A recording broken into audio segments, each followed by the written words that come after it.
Bismillahirrahmanirrahim. Alhamdulillahi rabbil alamin. Thumma alhamdulillahi wa kafa, wassalatu wassalamu ala habibina al-mustafa Nabiyyina Muhammadin khairu man jitaba sallallahu alaihi wa ala alihi wa liman sara ala nahjihi wastanna bihadihi wa sunnatihi ila yaumiddin. Amma ba'du, rabbi shrah li sadri wa yassir li amri wahlul 'uqdatam min lisani yafqahu qawli. Allahumma la sahla illa ma ja'altahu sahla wa anta taj'alul hazna idza syi'ta sahla. Rabbana yassir lana wa la tu'assir wa atmim lana bil khair. Alhamdulillah, pertama-tamanya kita merafakkan setinggi-tinggi kesyukuran kehadrat Allah. Dengan limpahan rahmat dan inayah dari Allah juga dapat sama-sama kita meneruskan kehidupan, menyambung permukiman di atas muka bumi Allah Subhanahu wa ta'ala, seterusnya melaksanakan kewajipan dan tuntutan kalimah tauhid yang kita sentiasa perbaharui saban hari, la ilaha illallah Muhammadar Rasulullah. Seterusnya yang saya hormati, terima kasih kepada Imam Tuan Rani. Seterusnya yang saya hormati Tuan Nazir, Tuan Haji Mat Asis. Seterusnya ahli jawatan kuasa masjid, setiap alam, muslimin muslimat, para hadirin yang dirahmati Allah Subhanahu wa taala sekalian. Sekali lagi saya menyampaikan juga salam daripada Fadilatul Ustaz Profesor Madya Dr. Muhammad Syauqi Uthman atas keuzuran beliau yang berhalangan kerana mempunyai komitmen lain. Dan insya-Allah walaupun yang mengganti ini tengoklah, kadang-kadang substitute player tu boleh skor, kadang-kadang tak boleh skor, tengoklah macam mana. Ala kullin, pada hari ini dan bulan ini terutamanya dalam bulan Rabiul Awal, kita sentiasa menjadi satu kebiasaan dan adat dalam budaya masyarakat kita memperingatkan tentang kelahiran baginda Rasul sallallahu alaihi wasallam. Dan hari ini kita akan melihat beberapa aspek, mungkin dalam masa yang terhad, dalam masa yang singkat. Sebab tadi Tuan Imam Rani pesan kat saya, jangan terlajak sampai pukul 12. Saya pun kerja juga, jadi nak balik juga. Nombor 2, ikut sunnah Nabi SAW. Ini sunnah nombor 1. Ambil masuk poin tu. Dia bila Imam Rani sebut tadi, saya teringat sunnah ni sunnah besar. Nabi SAW lepas sahaja salat Isya, Nabi tidak akan berbicara panjang-panjang dengan sahabat-sahabat. Maksudnya, bahasa budak-budak sekarang, Nabi tak sidai sahabat lama-lama. Nabi tahu semua orang ada urusan, jadi Nabi tak sidai. Nabi akan berbicara sekitar 5-10 minit paling lama maksimum. Kemudian Nabi akan balik solat sunat Isya, ba'diyah Isya di rumah. Nabi akan pergi ke rumah giliran isteri baginda SAW pada malam itu, berbicara dengan keluarganya. Ni nampak, ni sunnah ni. Berbicara dengan keluarganya, sembang dengan isteri, tengok urusan-urusan yang ada di rumah tangga, kemudian tidur awal untuk bangun awal pula. Jadi lepak kedai mamak sunnah ke tak? Tuan-tuan jawab sendiri. Itu dia. Jadi insya-Allah, don't worry, memang kita akan habis sebelum jam 12 malam. Memang kita akan habis sebelum jam tu lah, insya-Allah taala. Sahabat-sahabat yang dimuliakan Allah Subhanahu wa taala, dalam satu syair oleh Imam Asy-Syafi'i rahimahullah, dalam diwan Imam Asy-Syafi'i disebutkan, ta'sil ilaha wa anta tadhhiru hubbahu hadha muhalun wa fil qiyasi badi'un law kana hubbuka sadiqan la ata'tahu innal muhibba liman yuhibbu muti'u. Kata Al-Imam Asy-Syafi'i, ta'sil ilaha, kamu melakukan maksiat kepada Allah, dalam masa yang sama kamu menzahirkan kecintaan kepadanya.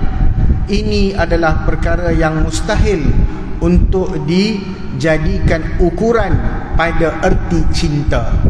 Lau kana hubbuka sadiqan, kalaulah cintamu itu benar dan tulus, la ata'tahu, engkau pasti akan mentaatinya. Innal muhibba liman yuhibbu muti'u, sesungguhnya orang yang mencintai akan sentiasa mentaati dan mentaati yang dicintai.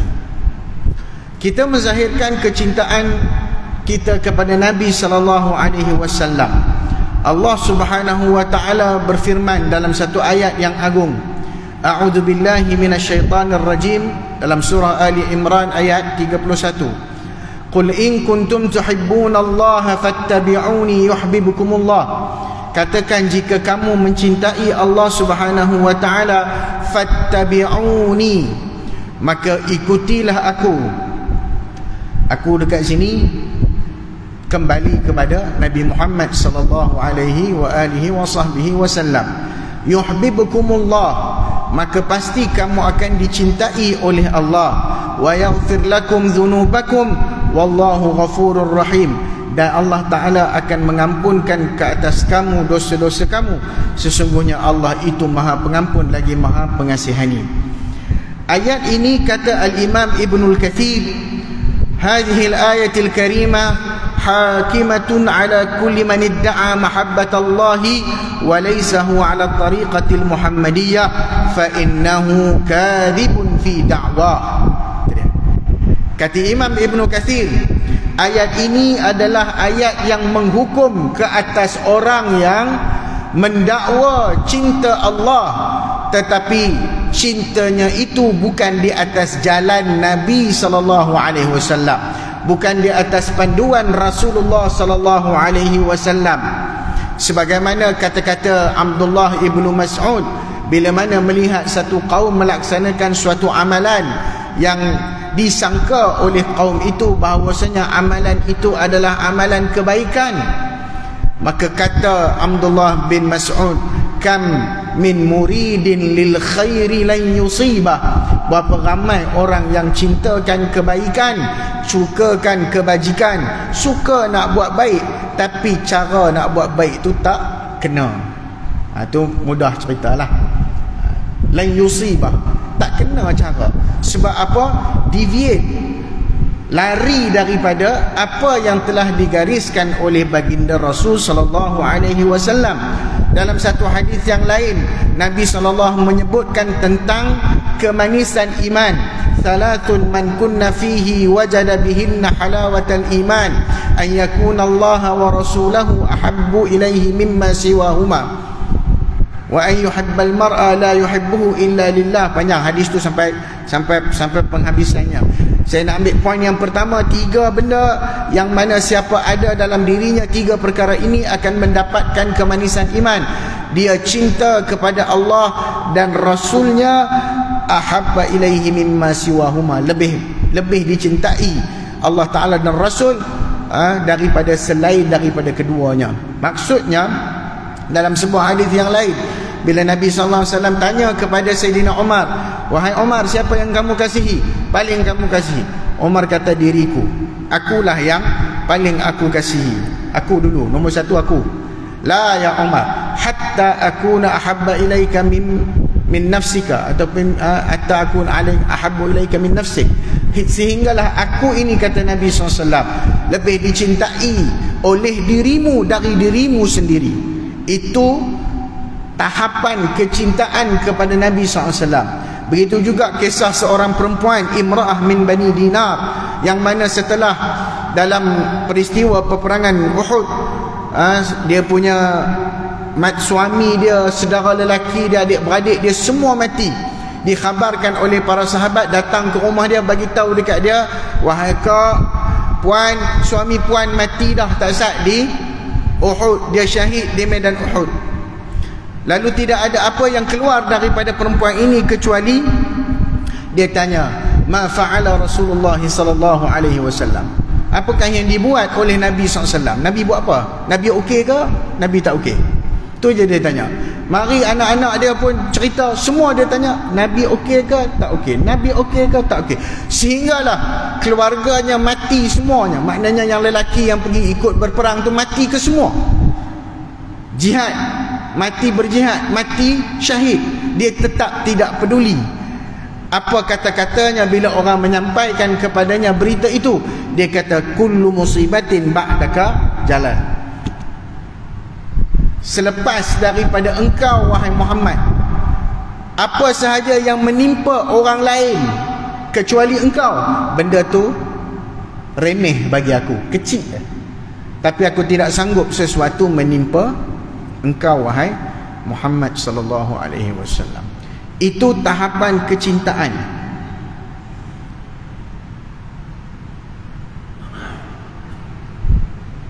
Sebab itu kata Al-Hasan Al-Basri dan lain-lainnya daripada golongan salaful ummah, za'ama qaumun annahum yuhibbuna Allah fabtalahum bihadhihi al-ayah. Dengan ayat ini, ayat kecintaan kepada Nabi sallallahu alaihi wasallam, Allah Taala uji. Kalau benar-benar kamu cinta Allah, maka kamu akan diuji dengan ayat ini. Maksudnya kita akan diuji sejauh mana ketekunan, keteguhan, keampuhan, kekuatan. Yang Nabi kata, alaikum bisunnati wa sunnatul khulafa wa sunnatil khulafa'ir rasyidin al-mahdiyyin min ba'di addu 'alaiha bin nawajiz. Hendaklah kamu tetap di atas sunnahku dan sunnah khulafa' ar-rasyidin selepas aku. Kamu genggam dengan geraham. Maknanya satu-satu benda kalau kita genggam dengan geraham, benda yang keras pun boleh pecah. Itu maksudnya kekuatan, indicates kepada kekuatan kita mencintai dan mencontohi Nabi sallallahu alaihi wasallam. Baik. Saya nak menyimpulkan sebuah kisah. Nak menyimpulkan tu maksudnya belum habis kuliah lagi, baru nak cerita opening. Saya nak mulakan dengan sebuah kisah. Sunnah Nabi SAW ini mudah, tapi nak beramal dengan dia payah. Ini poin yang tuan-tuan kena renung dalam diri, dalam-dalam. Kenapa? Kenapa dia sangat banyak ujian? Sangat banyak ujian. Dan kita wallahil azim tidak mampu kalau kita sungguh-sungguh nak buat each and every sunnah of the Prophet sallallahu alaihi wasallam. Susah. Ya, susah tuan-tuan. Susah. Kenapa susah? Ada satu hadis dalam Asy-Syama'il Al-Muhammadiyah. Tuan-tuan kalau nak cari sumber tentang Nabi, ada 4 sumber utama. Pertama sekali sirah. Sirah ni semua benda-benda yang berkaitan dengan sejarah Nabi SAW. Buku-buku sirah, Sirah Ibn Hisham, Ar-Rahiq Al-Makhtum, karya Safiur Rahman Al-Barakfuri. Banyak buku-buku sirah yang baik-baik, yang bagus-bagus untuk kita ada di rumah kita supaya jadi rujukan kita. Nombor 2, rujukannya adalah Asy-Syama'il Al-Muhammadiyah, kesempurnaan Nabi Muhammad SAW. Hadis-hadis mengenai Nabi SAW yang dituliskan oleh Al-Imam At-Tirmidzi. Dalam tu ada karakteristik Nabi SAW, karakteristik dari sudut fizikal Nabi, karakteristik dari sudut adab Nabi makan alaihi salatu wassalam. Antara benda-benda yang boleh kita cerita, orang cerita kalau orang tanya macam mana Nabi, Al-Hasan dan Husain, 2 cucu Nabi yang sentiasa saja kalau dia jumpa orang, dia akan tanya, saya ni, am I resembles my grandfather? Aku ni serupa tak dengan tok aku Muhammad? Serupa tak dengan Nabi Muhammad? Dia akan tanya. Begitu dia prihatin untuk sama macam Nabi Muhammad SAW. Wa kana sallallahu alaihi wasallam marbu'an. Nabi SAW itu marbu'an, orangnya sederhana, tidak terlalu tinggi, tidak terlalu rendah. Tapi janganlah pula orang tinggi lepas ni pergi ketuk kepala jadi rendah pula, tak payah. Mana-mana tinggi-tinggilah, yang mana rendah-rendahlah. Itu karakteristik fizik. Dadanya sama dengan perut. Bila mandi, air itu meluncur terus sampai ke bawah. Yang kita beza, air mandi juga sampai tengah pecah 2, MRR2. Sebab perut kembung. Tak usah kata kat orang lain. Tuan-tuan, fizikal Nabi SAW, siapa nak tiru fizikal, bismillah, ambil. Sebab sunnah terbahagi, antaranya orang buat pembahagian antara sunnah ni ada dua, dipanggil sunnah jibiliyah dengan sunnah tasyri'iyah. Sunnah yang datang kerana kebiasaan, kemanusiaan dan juga karakteristik surrounding Nabi SAW. Maknanya Nabi pakai baju apa, itu adalah jibili. Baju apa? Maknanya jubah ke whatever ke? Tak. Jubah kita yang ni dah ada design lain dah, tuan-tuan. Jubah tu imam pun design lain dah. Jubah yang tuan-tuan pakai kalau ni ada design lain. Dan Nabi pernah pakai jubah yang dihadiahkan oleh orang Rom, jubah Rom, jubah Romawi, bukan jubah Arab, jubah Romawi. Baju yang Nabi suka pakai baju apa? Yang ni orang Melayu boleh bangga sikit lah. Sikit sebanyak bangga lah, pasal lebih kurang. Baju Nabi suka pakai, saya pernah tanya seorang syekh, Doktor Abdul Muhsin Al-Qaisi hafizahullah. Saya tanya dia, ma maksud anna Nabi sallallahu alaihi wasallam yuhibbu an yalbas al-qamis? Apa maksud dia Nabi suka pakai qamis? Qamis ni baju, kalau istilah hari ni qamis ni baju kemeja. Tapi apa yang diriwayatkan daripada dalam Syama'il Muhammadiyah, Nabi SAW suka pakai baju orang-orang kebanyakan. Dan baju yang Nabi suka pakai adalah baju kita yang Melayu, yang Teluk Belanga ke Cekak Musang, yang tak ada tu, Cekak Musang kan, yang baju Johor tu.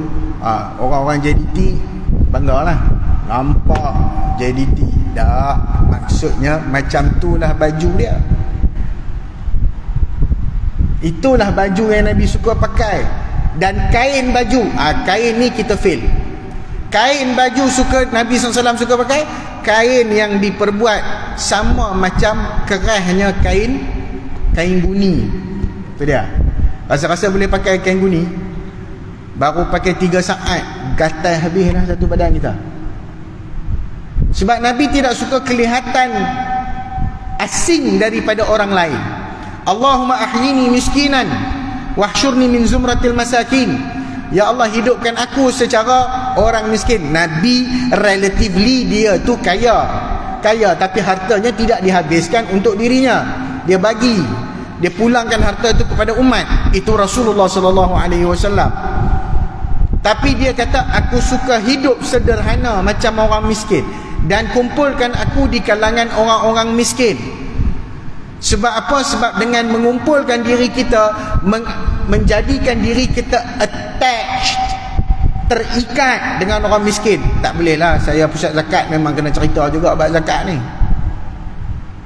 Tak boleh lari. Attachment kita dengan orang miskin, apa dia? Zakat yang tuan-tuan bayar setiap bulan, itulah attachment kita. Wala yahuddu ala ta'amil miskin, orang yang tidak mempeduli tentang soal makan minum orang miskin. Saya nak tanya tuan-tuan secara jujur, setiap hari berapa ramai orang miskin yang tumpang makan dekat rumah kita? Berapa ramai? Siapa tak jawab? Insaf. Susah, bukan senang, bukan perkara yang mudah. Tapi kecanaan kita boleh disalurkan dengan benda lain. Tunaikan zakat, sedekah, infak. Ada gerobok rezeki, setengah-setengah masjid buat gerobok rezeki kan. Beli barang pergi letak situ, ada orang miskin datang ambil. Buat visiting, lawatan-lawatan. Kerja pusat zakat lah, pusat zakat buat lawatan. Tapi taklah ke semua, tak sempat semua pun. Sebahagian lain siapa yang nak kena buat? Masyarakat. Itu sunnah. Nabi pergi tengok setiap hari lepas daripada waktu duha, Nabi akan berjalan. Dimulakan Nabi berjalan ke pasar, kemudian ke tempat-tempat orang awam. Nabi akan pergi tengok keadaan penduduk-penduduk di sekitar Madinah Munawwarah. Itu sunnah. Sunnah dalam masyarakat. Besarnya sunnah dalam masyarakat. Kecaknaan kepada jiran. Celakalah jiran, kata Nabi SAW dalam satu hadis. dalam keadaan dia tidur kekenyangan sedangkan jirannya menangis kelaparan. Tuan-tuan, jauh sangat, tak sampai lagi ni. Kenapa kita kata susah? Dalam Syama'il Muhammadiyah tu sumber kedua, Syama'il. Sumber ketiga dia panggil, pertama sekali sirah, nombor dua Syama'il, nombor tiga dia panggil Dalail, Dalailun Nubuwah, dalil-dalil yang berkaitan dengan kenabian. Dan yang last sekali dia panggil khususiyat Rasul, perkara-perkara yang khusus hanya untuk Rasul SAW sahaja, tidak bagi umatnya. Itu nak kenal Nabi SAW. 4 sumber antara yang utama. Baik, dalam Syama'il Muhammadiyah ada sebuah hadis yang diriwayatkan oleh Salma maulatun Nabi SAW, seorang perempuan yang pernah menjadi khadam di rumah Rasul SAW. Jadi Salma ni dah kira tua dah lah, pangkat dia dah kira tua lah. Lalu one fine day, cucu-cucu Nabi ni datang, Al-Hasan dan Husain datang bersama dengan sahabat-sahabat remaja yang lain, pergi ke rumah Salma ni.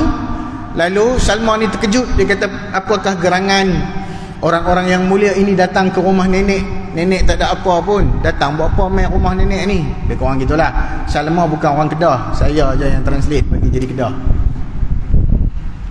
Main buat apa rumah nenek ni? Jadi kata di Hasan, kami tahu nenek biasa berkhidmat kepada Rasulullah SAW, biasa berkhidmat. Jadi kami nak tahulah, ada tak benda-benda yang Nabi suka makan? Yang Nabi suka makan. Salma kata, betul ke kamu nak tahu apa benda yang Nabi suka makan? Mereka semangat, ya kami nak tahu apa yang Nabi suka makan. Yang paling kita tahu apa dia? Kambing, tuan-tuan, betul tak? Asal ada kambing je sunnah, kan? Dia tak kira lagi gaul dia apa semua, tak kira. Asal kambing sunnah, sunnah kambing. Tak betul lah kambing tu. Yang kambing tu betul lah. Yang paling tak sunnahnya, yang paling punahnya, makan kambing tak tinggal orang belakang, itu punah. Walaupun hang suka sunnah.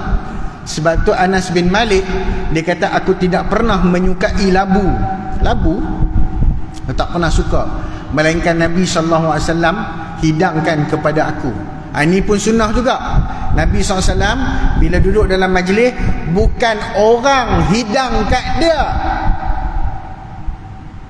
dia yang ambil daging, potong-potong, pergi letak dekat meja sahabat, dekat meja makan sekali kan, letak dekat bahagian, ambil elok-elok letak. Kalau ada kuah Nabi sendiri yang cedok masuk dalam peperangan Khandaq, bila sahabat panggil, ya Rasulullah, aku ada sikit kambing, marilah makan, tapi jangan panggil ramai, kita-kita ya. Sebab dalam perang Khandaq orang Islam berlapar. Oh lapar. Sebiji kurma kongsi 4 orang.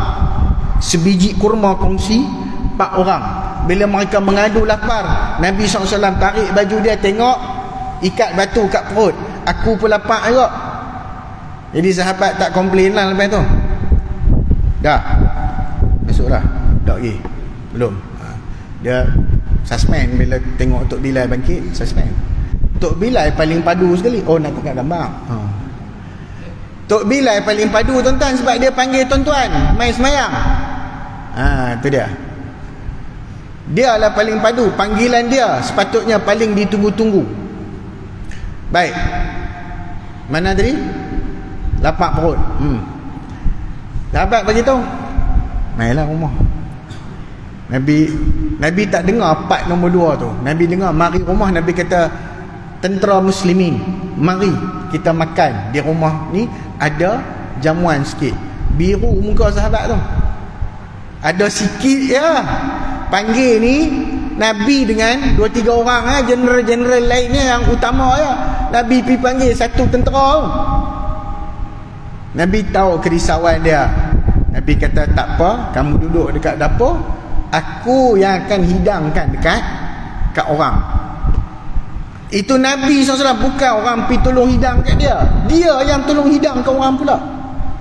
Kata Anas, masa Nabi letak kuah tu ada labu. Sejak itu aku suka labu. Aku tak pernah suka, tapi lepas aku makan yang Nabi hidang tu, aku suka. Jadi lepas ni tak usah duk heran lah kalau siapa-siapa yang ni, kalau dia nak ikut sunnah Nabi, biar pergi kat dia. Saya selalu kalau ni, kita ikut tuan-tuan, cari nak ikut sunnah ni, walaupun dia susah. Kenapa susah? Sekejap lagi, tak sampai lagi part susah tu. Walaupun ni, cari 1, 2, 3 aspek yang mana kita boleh buat, sudah kemampuan kita. Kadang-kadang kita bila makan, kita jemput, saya ustaz selalu orang jemput. Adalah orang jemput, taklah selalu. Dulu-dulu lagi selalu. Sekarang kurang sikit, sibuk benda lain. Orang jemput ceramah, kadang-kadang bila duduk, mereka paling malu sekali makan depan ustaz. Malu apa? Ustaz tu pun manusia agak, bukan dia malaikat. Dia pun makan, paling malu. Payah betul ada orang nak mula, cukup payah. Saya tak boleh tengok sebab saya pun tukang masak dan saya tukang hidang kat orang. Jadi lambat sangat mereka ni, dah lah lambat. Nak mula makan pun lambat. Lapak dah tu tahu dah, buka seorang-seorang tu pun lapak juga. Aku buka sendiri tudung, meh sini, pam. Ustaz tak payahlah. Tak payah apa, Nabi buat. Apa salah saya buat? Biarlah. Habang sekali lambat sangat, terasa pula dah. Tak habang lah lambat sangat tu. Tak usah duduk beradun sangat. Relax sudah. Nabi pun tak suka kalau dia berjalan dengan gerombolan, dia tu ketua, tapi tak, dia takkan jalan depan, dia akan jalan belakang. Tu Nabi SAW. Dia masuk dalam dewan, dia tak suka orang bangkit, bangun, Assalamualaikum, tak ada. Paling dia tak suka. Dia jangan duduk. La tatruni kama atartin yahud nasara zu'ama'ahum. Jangan agungkan aku sebagaimana Nasrani dengan Yahudi mengagungkan orang pembesar mereka. Aku tak sama dengan mereka. Sebab itu bila Nabi ni dia pakai biasa, pakaiannya relax ya. Waktu datang hijrah tu, orang salah, orang pergi pegang apa nama tu, unta Abu Bakar As-Siddiq. Sebab Abu Bakar As-Siddiq ni corporate, dia style sikit. Orang pegang kuda, Abu Bakar kata, bukan aku, belakang. Manusia mudah terpesona dengan penampilan. Tapi Nabi meskipun dia pakai yang biasa-biasa, tapi dia bukan orang yang selekeh. Every time Nabi jumpa orang, he must be presentable. Dia akan presentable walau di rumah dia sendiri. Kita kadang-kadang kat rumah kita duk pakai apa? Pagoda tu pula hak jenis berlipat kat bawah. Bila orang main rumah, kita pun buka pintu dengan pagoda tu, lubang sini. Duduk di rumah kita, peduli apa lah. Saya dulu kecil-kecil, saya duduk tengok mak saya dengan ni, ayah saya. Kalau orang datang rumah cepat-cepat, dia pergi masuk bilik, ayah saya nak orang tua tu, dia pakai baju batik. Abah nak pergi mana? Kenuri. Saya kata dah lepas tu orang main. Lepas tu tak apalah, takkan nak pakai ni. Mula-mula kecil-kecil tu saya tak faham. Belajar Syama'il, Nabi tak pernah selekeh jumpa orang. Kalau rambut tak kemas, Nabi sikat rambut tu baru. Sebab itu pun satu benda yang mulia, menunjukkan persediaan kita untuk terima tetamu. Tu pun mulia. Nampak? Baik, hadis Salma tak habis lagi kan? Dia pun tanya, makcik ataupun nenek, tolonglah nenek buat, kami nak rasa. Salma kata apa? Demi Allah, kamu tak lalu nak makan. Salma kata, kamu tak lalu nak makan. Sebab sekarang ini makanan kalian sudah bercampur. Makanan kamu sudah pelbagai, bukan macam zaman Nabi SAW. Makanan sikit. Kalau Nabi balik ke rumah, Nabi tanya isteri dia, ada apa di dapur? Isteri dia kata, ada cuka sahaja ya Rasulullah, lain tak ada. Nabi angkat keharmonian rumah tangga. Nabi kata apa? Ni'mal idamil khal. sebaik-baik kuah yang ada menjadi lauk adalah cuka. Cuba kita balik tanya isteri, apa yang ada? Ada cuka je bang. Mencuka muka kita tahu. Tu Nabi, dia always appreciate.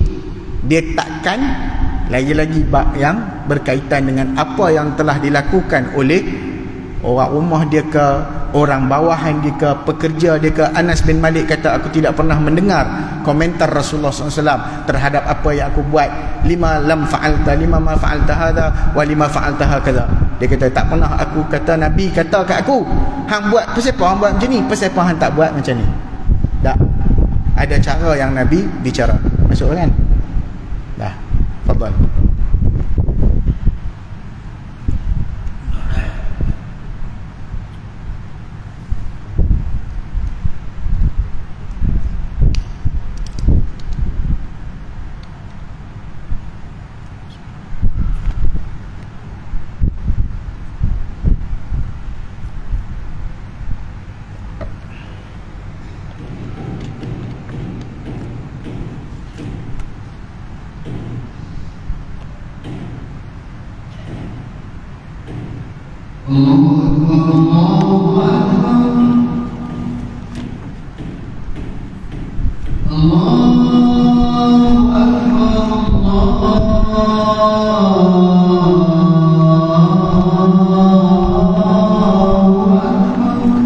Allahu Akbar, Allahu Akbar.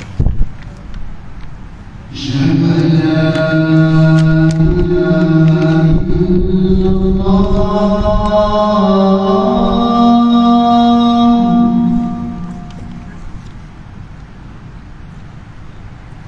Asyhadu an la ilaha illallah.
اللهم صل على محمد وعلى آل محمد اللهم رب هذه الدعوة التامة والصلاة القائمة آتي سيدنا محمد الوسيلة والفضيلة وبعث مقام محمود الذي وعدته إنك لا تخلف الميعاد. طيب, Kamu tak mampu nak makan, kamu tak lalu, kata Salma, sebab makanan kamu hari ini sudah bercampur aduk. Bandinglah kalau dengan dulu, kita makanan hari ni dah macam-macam. Namakan aja lah, nasi Arab je 30-40 macam kita makan hari ni. Lalu Salma pun pergi dapur, dia ambil tepung, dia uli dengan air, kemudian diadun sikit, buah rempah sikit, buat bulat-bulat, masukkan dalam minyak haiwan, goreng. Lebih kurang macam cucur kita lah. Tapi cucur kita ada kucai, ada udang, ada ikan bilis, ada cabai, ada macam-macam, siap buah perasa lagi. Yang Nabi yang tu lah cucur dia, mana ada udang, kucai apa semua, mana? Tak ada. Simple. Tu Salma hidang. Ni yang Nabi suka makan. Simple. Tak ada payah-payah. Ini kita banyak cerewet, tanya pula isteri, cucuk udang, tapi abang tak nampak pun udang dalam tu. Amboi.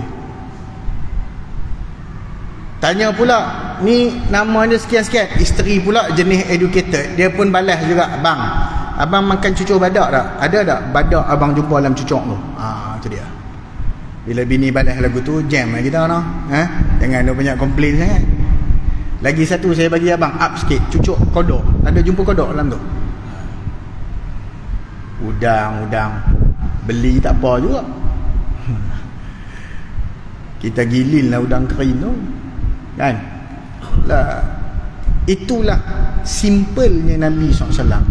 Tapi hari ni kadang-kadang mesyuarat kita nak tentu makan paling payah sekali, betul tuan-tuan? Oh, berkelahi 3 jam belum cukup lagi nak tentukan makan apa.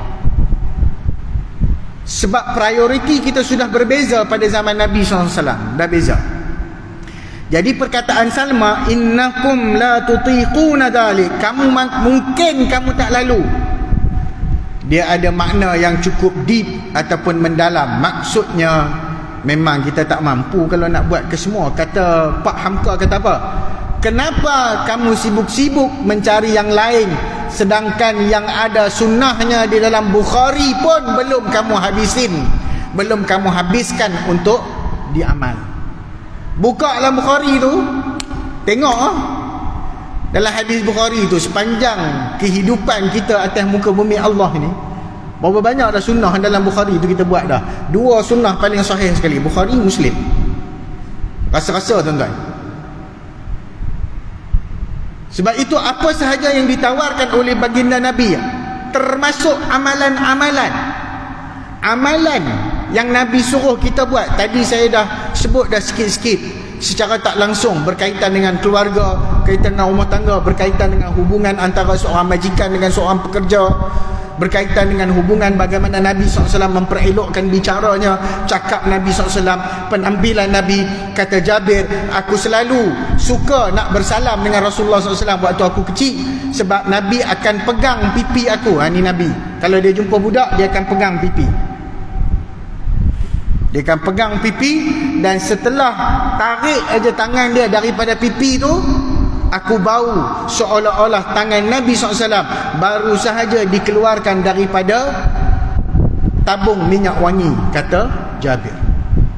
Begitu sampai macam tu. Kita dengan tangan bau belacan, bau tempoyak, bau rokok, pi salam orang, hak tak tahan tu pi tahnik pula budak. Ada majlis tahnik, hak sat rokok tu pi tahnik budak tu. Ish. Kalau budak tu boleh bercakap, pakcik, no smoking please. Kita ni sangat jauh. Sewajarnya kita rasa menyesal sebab kita tak kaji sungguh-sungguh sunnah Nabi dalam kehidupan kita.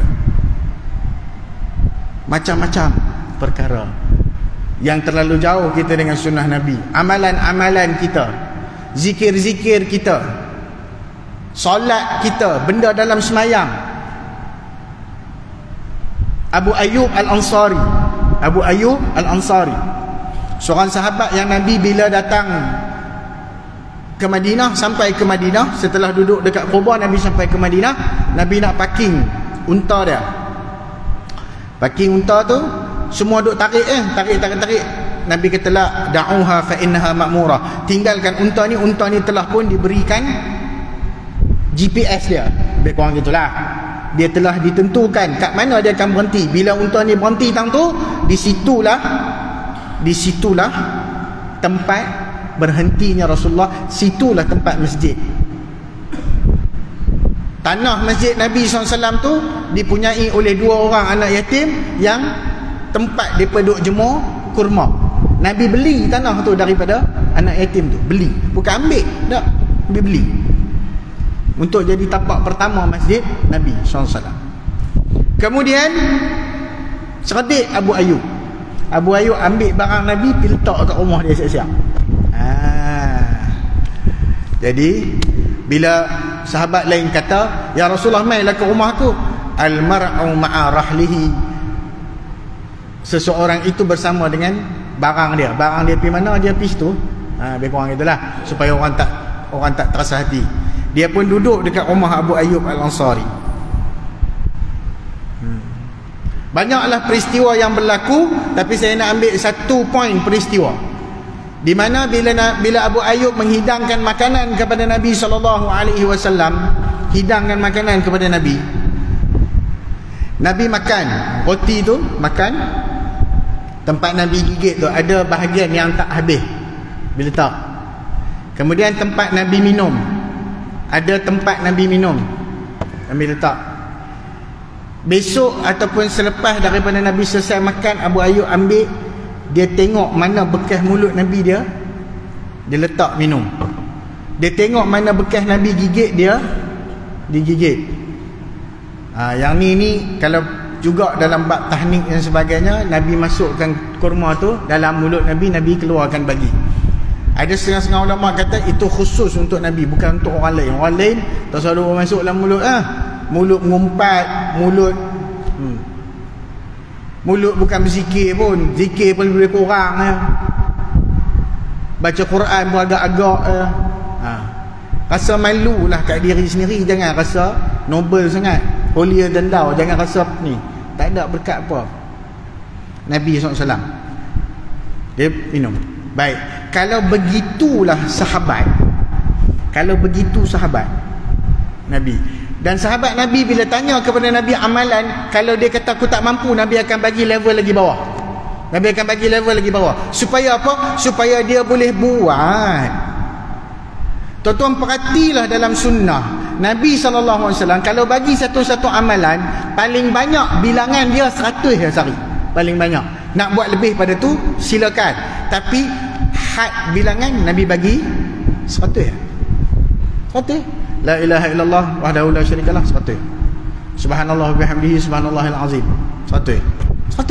Baca dalam Hisnul Muslim, tak lebih daripada 100. Nak tunjukkan apa? Senang aja nak buat tu, mudah aja. Kalau macam tu perangai Abu Ayyub dalam perihal makanan, bayangkan apakah perihal sahabat-sahabat dalam bab amalan. Kita start daripada benda yang pertama Allah Ta'ala akan tanya dekat akhirat, salat. Dalam salat kita, dalam semayang kita, berapa poin yang pernah kita yang betul-betul kita tambah baik solat kita sesuai dengan sunnah Nabi SAW. Saya nak tanya, doa iftitah. Dalam riwayat berkenaan doa iftitah sekurang-kurangnya ada 6 riwayat. Okay, daripada 6 tu kita baca berapa? Berapa yang kita baca? 1,5. Setengah? Ya. Sebab kita baca Allahu Akbar kabira walhamdulillah katsira subhanallah wa ta'ala kan. Kemudian wajjahtu wajhiya lilladzi fatara as-samawati wal arda hanifan musliman wa ma ana minal musyrikin inna salati wa nusuki wa mahyaya wa mamati lillahi rabbil alamin la syarika lahu wa bidzalika umirtu wa ana minal muslimin. Habis riwayat tu Allahumma antal maliku la ilaha illa anta rabbi wa ana abduka zalamtu nafsi wa i'taraftu bi dhanbi faghfir li. Macam tapi tak apalah, okeylah juga. Ada 6 riwayat tuan-tuan.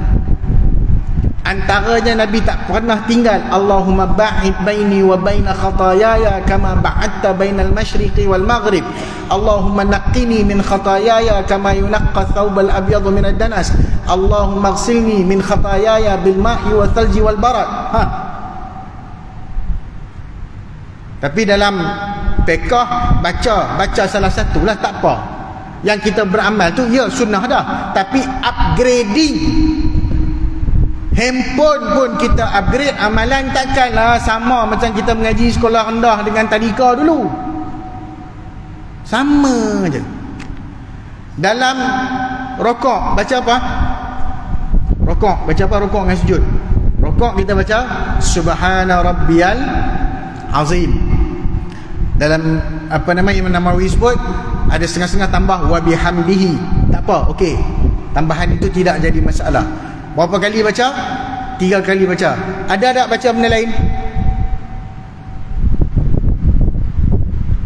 Allah Ta'ala bila turunkan idza jaa nasrullahi wal fath ra'aitan nasa yadkhuluna fi dinillahi afwaja fasabbih bihamdi rabbika wastaghfir innahu kana tawwaba. Fasabbih bihamdi rabbika wastaghfir. Kata Aisyah radhiyallahu taala anha, lamma sami'a ar-rasul sallallahu alaihi wasallam, setelah Nabi dengar daripada benda ni, daripada ayat tu turun, fasabbih bihamdi rabbika wastaghfir innahu kana tawwaba, Nabi tak pernah tinggal bertasbih dan memohon keampunan. Apa dia? Nabi baca subhanallah wa bihamdika Allahumma ghfirli. Itu dia. Baca dalam rukuk. Nabi tak pernah tinggal. Ada lagi satu yang kita selalu baca bulan puasa sahaja. Bila Tok Bilal sebut selawat,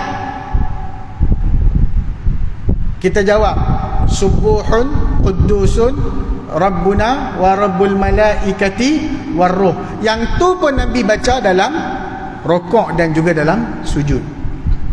Jadi tambahlah. Tambah. Nabi tak pernah tinggal kan? Sesuatu yang Nabi SAW nampak important, penting, Nabi tak tinggal. Ada satu lagi point. Ni baru dalam semayang ni. Semayang kita yang kita duduk hari-hari. Ada lagi satu point. Masa tahiyat. Habis tahiyat Nabi akan baca apa? Rabbi a'udzu bika min adabil qabri wa min adabi jahannam wa min fitnatil mahya wal mamat wa min syarri fitnatil masihi ad-dajjal. Ni Nabi juga tak pernah tinggal doa tu.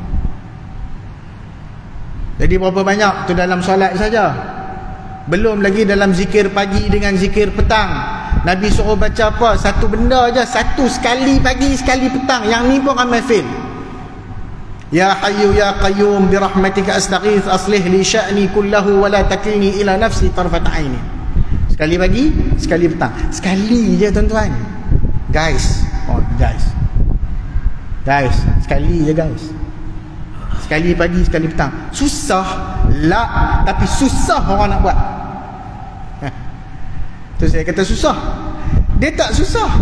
Sunnah dia mudah, praktikal. Sunnah Nabi SAW wallahi praktikal. Sebab dia sebut itu adalah syiar dia, laula an asyqa ala ummati la amartuhum bisiwak inda kulli salah. Kalau tidak menyusahkan umatku, aku akan suruh bersiwak setiap kali solat.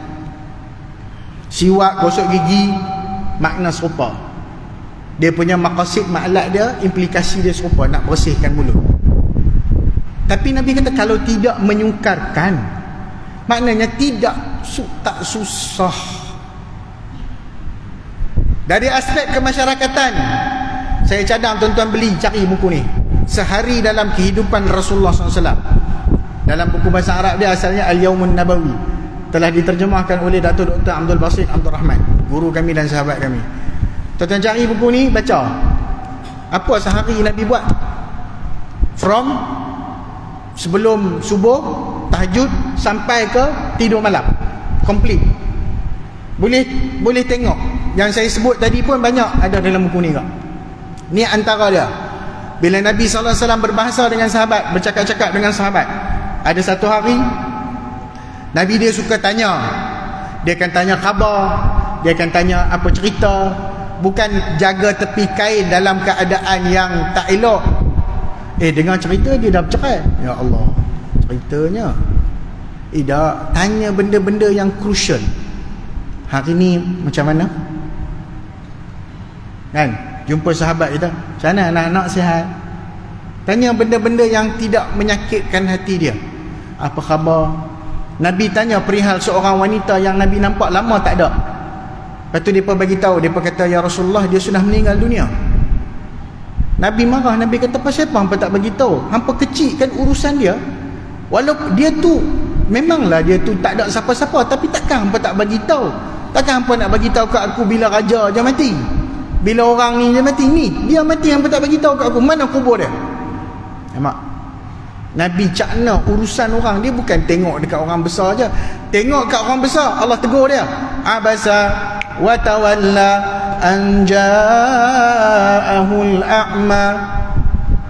Engkau bermasam dan berpaling bila mana si buta datang meminta pengajaran daripada kamu.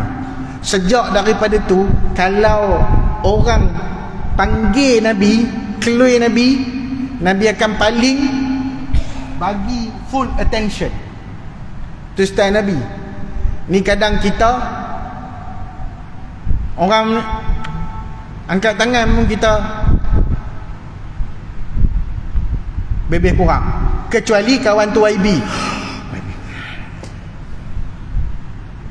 Benda tu yang Nabi, Allah tegur Nabi, bukan ni, Allah tegur Nabi tentang bagaimana berinteraksi. Manusia ini levelnya sama, layan semua orang sama.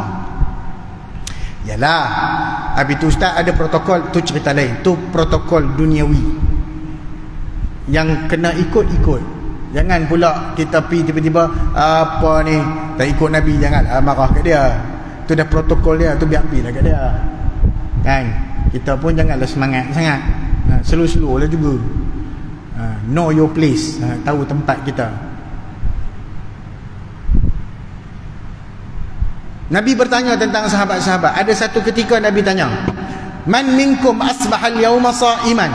Siapa hari ini yang berpuasa? Tanya Nabi SAW. Abu Bakar As-Siddiq angkat tangan. Ana ya Rasulullah, saya ya Rasulullah. Man minkum asbahal yawma at'amal yawma miskinan? Siapa yang hari ini dia telah memberi makan fakir miskin? Tak ada sahabat angkat tangan kecuali Abu Bakar As-Siddiq. Man minkum adal yawma maridan? Siapa yang di kalangan kamu menziarahi orang sakit? Tak ada yang angkat tangan kecuali Abu Bakar.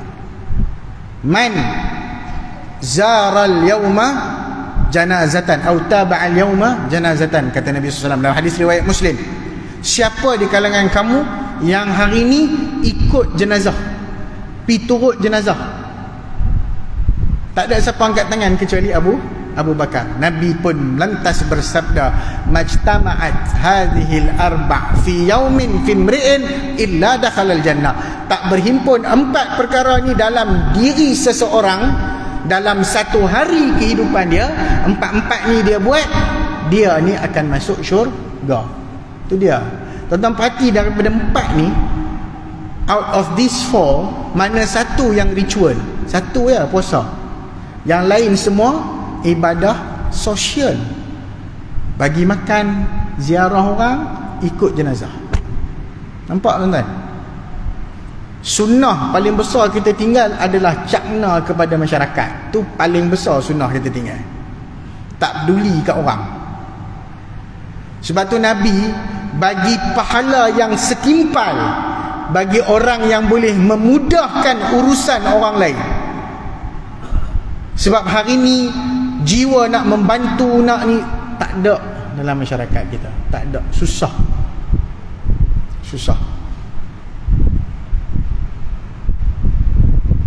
Satu orang datang jumpa Nabi, ya Rasulullah, boleh tak bagi aku kenderaan? Nabi ni orang minta semua benda, minta duit, minta macam-macam.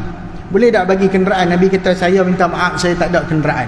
Tapi nanti Nabi buat pengumuman, siapa yang ada kenderaan, siapa sahabat-sahabat sini ada kenderaan lebih, boleh bagi kat kawan kita ni musafir, dia nak pinjam untuk urusan musafir dia. Boleh tak siapa yang ada kenderaan bagi kenderaan? Tak ada siapa yang ada kenderaan kecuali seorang angkat tangan. Dia kata, ya Rasulullah, aku tidak punya kenderaan, tapi aku kenal ada seorang sahabat aku yang ada kenderaan, boleh bagi dia pinjam, aku akan tolong bawa pi kat sahabat ni.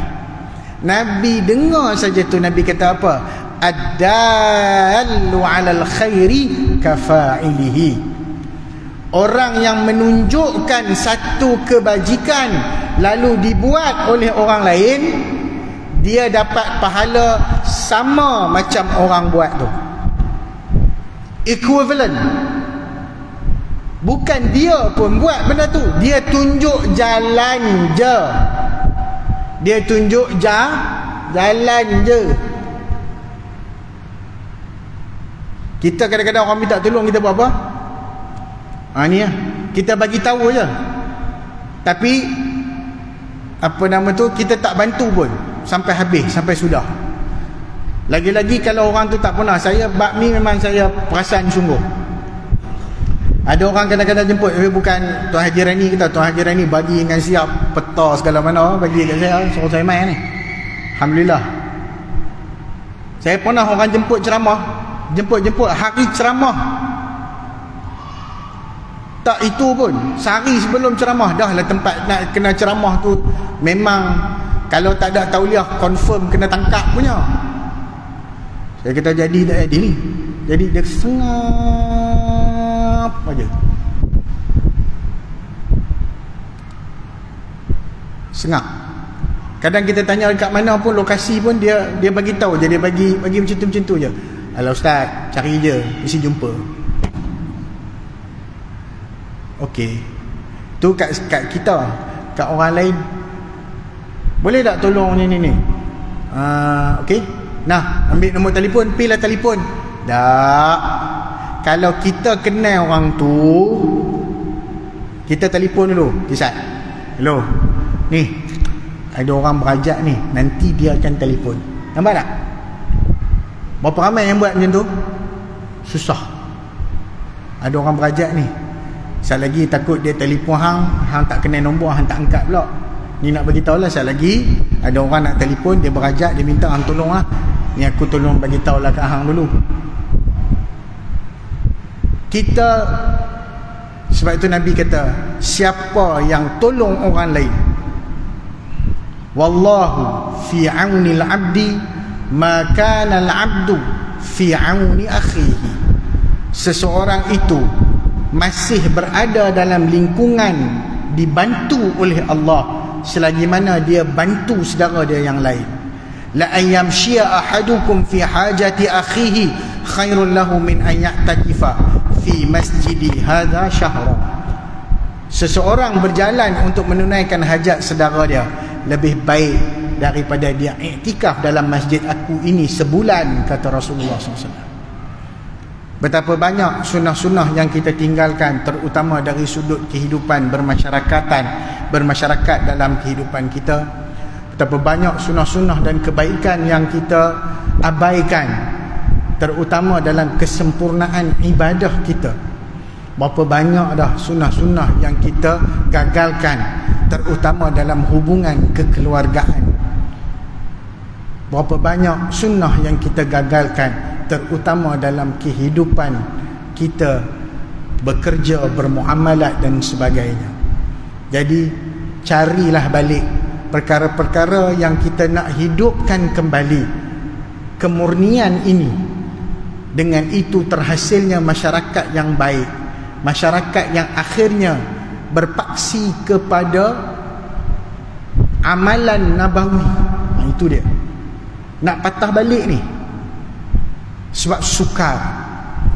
Dan Nabi pesan juga kesukaran itu umpama menggenggam bara api. Dia susah, tapi susah ke tak ke macam mana ke, kita berusahalah semampu mungkin untuk mendekatkan diri kita dan beramal dengan sunnah Rasulullah sallallahu alaihi wasallam. Saya kira sekadar itu untuk perkongsian pada malam ini. Moga-moga ada manfaat dan kebaikan, yang baik daripada Allah, yang buruk kelemahan saya dan kekurangan ilmu saya. Moga-moga Allah Subhanahu wa taala melengkapkan kita dengan ilmu dan hikmah. Wabillahi taufiq wal hidayah. Wassalamualaikum warahmatullahi wabarakatuh.